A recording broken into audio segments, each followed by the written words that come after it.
Hello mga kabibig! Welcome back sa Bimbagong YouTube channel. Ito ang pinakamaingay ng YouTuber sa balat ng YouTube.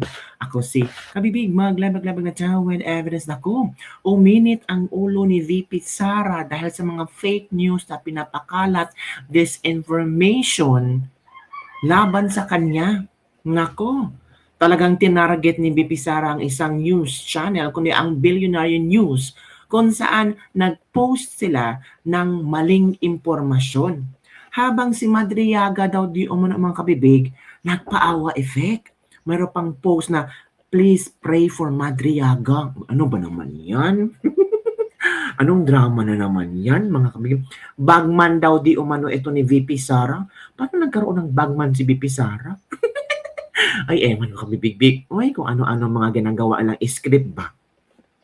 Kasi ang mga politiko, ang mga senador at ilang mga politiko, congressman, may malita-maleta. VP Sara daw dapat din mayroong script, bagman-bagman din. O eto kabibig ha, eto kung kaano ngayon ba, si VP Sara parang bloodbath, nagsimula na ang bloodbath ni VP Sara mga kabibig do.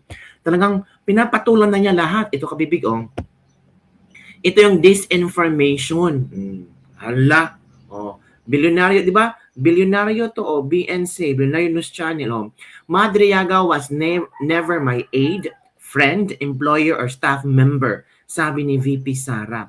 Vice President Sara Duterte called out Billionaire News Channel for what she described as an inaccurate characterization of Ramil Madriaga as her ex-aide in this article about filing of perjury complaint against him. In a statement, Duterte emphasized that Madriaga was never been formally or informally connected to her office in any capacity.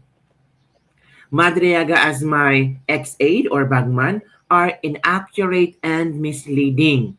Calling him as an ex-aide assumes as fact that very lie that the perjury complaint seeks to address. I urge the media to exercise greater care in the reporting. Accuracy and fairness must always comes first. O yan kabibig. Nagalit tuloy si BP Sara sa mali-mali na ano. Ito kasi ang kayang komento. Sabi ni BP Sara, Madriaga as my ex-aide or bagman are inaccurate and misleading. Calling him an ex-aide assumes as fact the very lie that the perjury complaint seeks to address.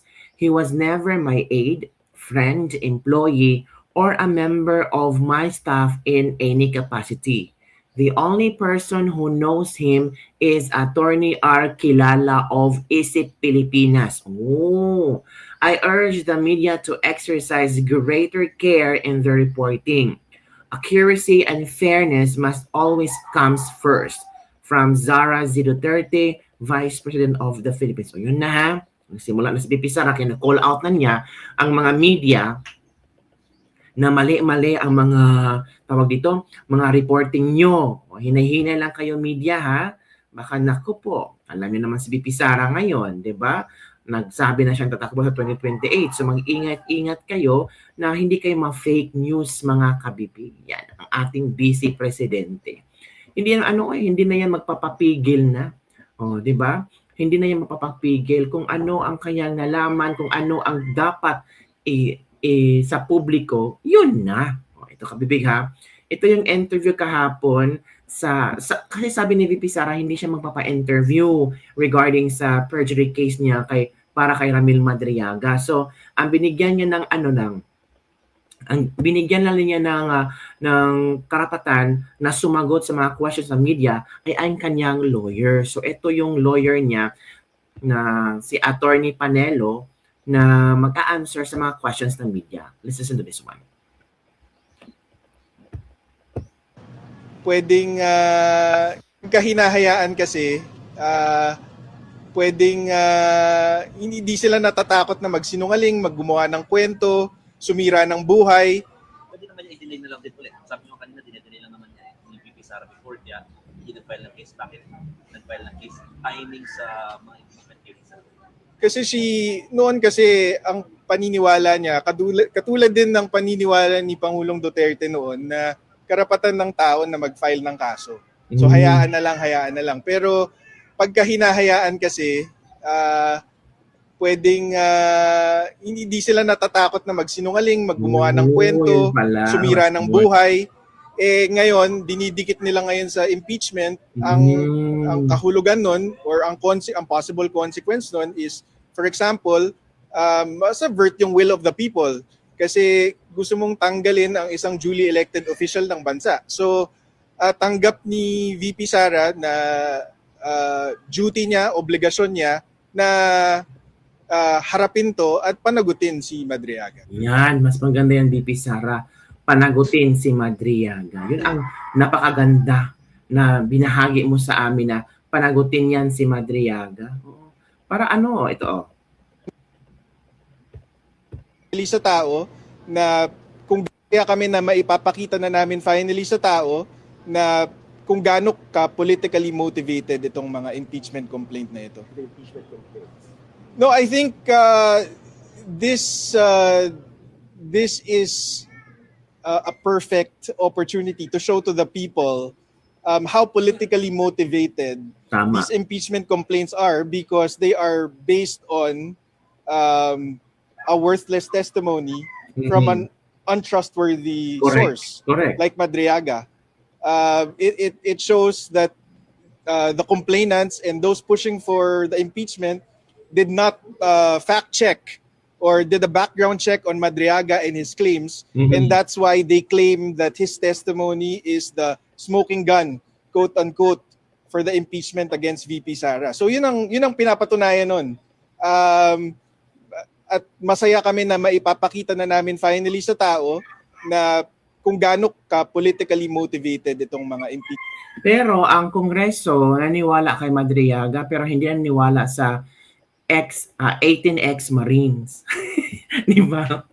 Nakatawa lang kasi daw yung affidavit ni Madriaga, may mga araw, oras, detalyado daw yung affidavit ni Madriaga. Yung 18 ex-Marine, detalyado din naman na.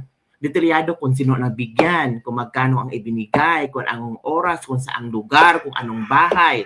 Diba? Mas detalyado yun mga kabibig. At marami sila. Kumpara kay Madriaga, nag-iisa lang. Si Madriaga, nag-iisa lang. Hindi niya alam, mahirap maniwala ang tao kung gumagawa siya ng istorya or gumagawa siya ng istorya kasi siya lang mag-isa. Walang makapagsabi na ito ang sinabi niya. Kumpara sa 18 ex-Marines na marami sila. Diba? Marami silang magbigay ng testimonya. Yun na nga kabibig. Tawang-tawa ang mga tao ngayon. Kasi ang Kongreso, napaghalataan talaga na kontra sila kay VP Sara at gusto nilang i-impeach si VP Sara kasi nakakahiya naman.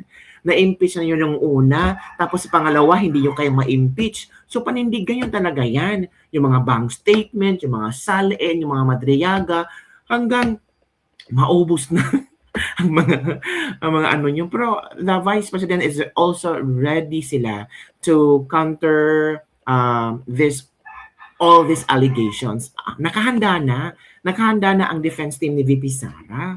Baka sa sobrang paghanda ng VP Sara, lahat ng mga videos ay ilalabas nila. Lahat yung threat niya sa buhay, lahat Sabi ni VP Sara, itong lahat ng ebidensyang hawak niya, ilalabas niya sa tamang venue. Ilalabas niya sa tamang time at lugar. Hindi yung pasupot-supot sa social media. Hindi siya ganun. Ilalabas niya sa tamang panahon. And, brace yourself, baka marami ang madadamay ng mga politiko. Yan, mga kabibig. While on the other hand, mga kabibig, itong si Madriaga naman ngayon, ay humihingi ng prayers. Wow! Bakit? Bakit kailangan ng prayers ni Madriaga? Pwede naman siya tumawag sa mga kakamping, di ba? Sabi dito mga kabibig, Nico David, nanawagan ng dasal para kay Madriaga. Nanawagan sa publiko ang political vlogger na si Nico David na ipagdasal ang kaligtasan ni Ramil Madriaga matapos kumalat sa social media na ulat ng nakakatanggap umano ito ng mga banta. Ang panawagan lumabas kasunod sa pahayag ni Representative Laila de Lima sa social media na kanyang pinaniwalaan ang impormasyon kaugnay ng sitwasyon ni Madriaga. Sa isang post, sinabi ni David, confirmed as all pray for Madriaga. Si Madriaga ay iniugnay sa mga issue may kinalaman umano sa pagtitigo laban kay VP. Pero bakit? Tingnan nyo, ang daming tumawa. 35,000 ang tumawa Let us all pray for Madriaga. Hala, kabibig, para yatang hindi naniwala ang mga tao kay Madriaga. Because of their... Tingnan mo, oh, ang daming tumawa sa post na ito. Wala bang ibang technique, sabi ni Saint Loco, nasampahan ng kaso, may banta na agad ng buhay, samantalang nung wala pang nagsampa ng kaso, walang banta ang buhay. Boss, lumang tutugin na yan. Harapin na lang kaso parang yung galit din kay Duterte, may banta daw buhay niya. Pero buhay pa naman, sabi ni Junet Gilim. Paano i-pray? Pag nagkataon, baka gawin din santo yan. Di ba may mga santo na ang adik si Santo Kian, baka gawin din itong santo, sabi ni Doris Ipapaw. Kung si Madriaga nga hindi tinanggap si Jesus Christ, what prayer can do to him? Humingi mo na kayo ng pagtawad sa Diyos sa maling desisyon nyo, then you can proceed praying. As in, maniniwala kami sa script. Oh, yan na. Sa korte na kamo siya magpaliwanag, if he's telling the truth, nothing to worry that it's period. Nakasuhan lang ng VP, may banta agad. Wow naman, madaling moves. Mindset ba yan? Kagaling. Yung script, pinagdasal nyo daw. Umpisa na ang back to you. Bakit naman ipapray ang kidnapping? Bagong script na naman. Tamang hinala. We're praying that Madria will tell the truth by God's conviction for justice. Ay, mga kabibig ha, pinagtawanan lang ang post ni Nico David. Sa isang, sa isang post sa social media, pinagtawanan lang yung let's all pray for Madria. Bakit? Kailangan ba talagang i-pray si Madriaga? For what? Ipinasok niya yung status na yan, so kailangan niyang lusutan kung malulusutan niya. Ngayon si BP Sara ay talagang bloodbath na ang gusto. Si BP Sara, sabi nun BP Sara, VP Sara will follow his dad niya. Okay lang, let them, magkaso lang sila, walang pero ngayon hindi na natuto na si BP Sara. Natuto na si BP Sara nung mga ginawa ni Trillian sa buhay nila. Ang dapat sana, kinasuhan nila si Trillian noon pa, yung si Matubato, Las Cañas, para hindi na makarating sa ICC. Natuto si BP Sara. Ngayon, si Madriaga, harapin mo. Baka yung ibang mga nagsabi na si BP Sara ay nakurakot, baka isali din yun ni BP Sara na kakasuhan mga kabibig. But we'll just wait and see kabibig kung ano ang mangyayari. So, yun lang kabibig ang ating list libak-libak for today. Ano sa palagay yung kabibig? Ito na ba ang simula ng bloodbath na sinasabi ni VP Sara? Ito na ba ang simula na kukuyugin niya ang lahat ng mga gumagawa ng mga kadramahang script na wala namang totoong script at talagang halata na mali-mali ang mga script? Puro na lang script. Ang mga tao tumawa lang kay Madriaga na may bantada ang buhay niya.